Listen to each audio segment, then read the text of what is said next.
नमस्कार मंडळी, तर मी आज बनवत आहे करंजीचे सारण।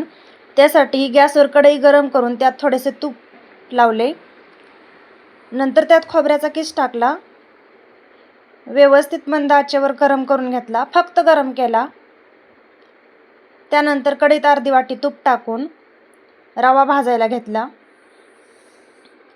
रवा हा मंद आचेवरच कडक भाजून घ्यायचा, मस्त लाल होऊ द्यायचा। बघा किती छान आपला रवा भाजला आहे।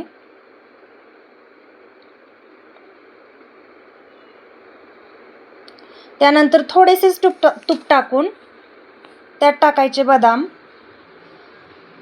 हे फक्त गरम करायचे।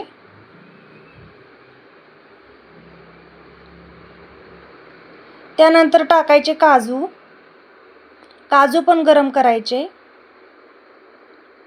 त्यानंतर टाकायचा मनुका, व्यवस्थित मंद आचेवर गरम करून घ्यायचे हे सर्व, आणि हे सर्व ह्या सारणात टाकून द्यायचे।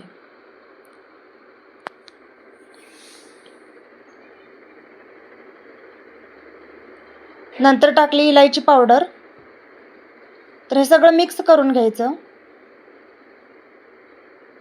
नंतर टाकली पिठी साखर, त्यानंतर टाकले दूध,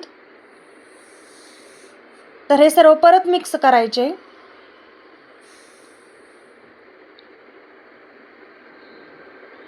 तुम्ही बघू शकता किती छान झालं आहे आपलं करंजीचे सारण।